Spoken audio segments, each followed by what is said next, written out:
The past 7 days for nothing.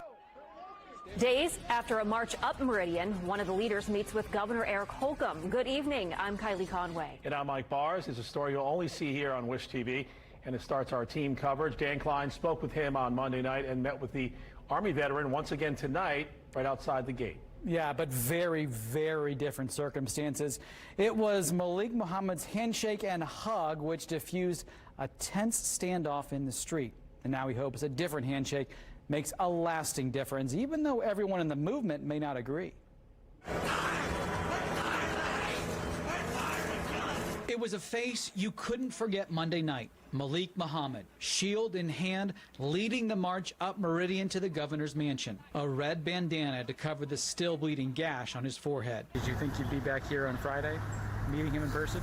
No, not at all. But 4 days later, here he was, speaking with Wish TV outside the gate after a long discussion with Governor Eric Holcomb about a legislative agenda and other priorities. He says the talk included an abolishment of knee and chokeholds, making an officer's record of violence more public so he or she cannot just move to another state or police force and get a clean slate. And closest to Malik's heart, getting rid of mandatory minimum sentences. I do not believe that it was just an appeasement. I believe that it was an outreach. If he was doing it to just appease, there would have been press in the room. It wouldn't have been a closed-door meeting. Malik, just 23 years old. For 3 years, he served in the Army, a specialist in a tank before an honorable discharge. Now, he's a dairy farmer in Delaware County. Impressed by what he saw at an FFA convention when he was working at the convention center, a dream for generational wealth and land. That's what I want. That's what I want.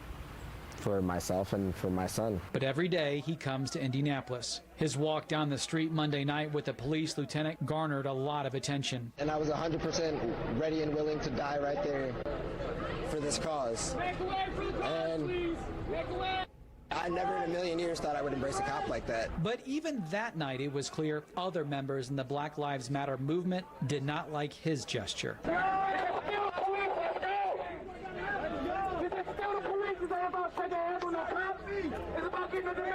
That was the way to get everyone home alive that night. Does it hurt that people question that decision? Not really. It's a thankless service, you know, you just do. Malik says very few know the conversation he had with officers that night, and he's okay if others have different viewpoints of his actions. If you're for the movement, you can have your opinion, and you can voice your opinion, because we've all got a voice. But now his voice.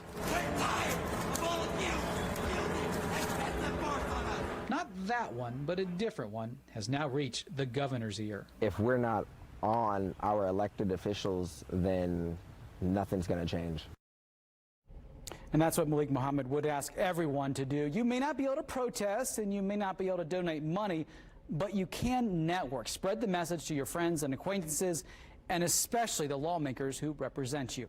Now, we did reach out to the governor for comment. He sent us this statement: historic journeys take historic first steps. Malik and I took one together today. Reporting in the studio, Dan Klein, Wish TV, wishtv.com. Be sure to follow us on Facebook. What a fascinating guy, Dan. Thank you.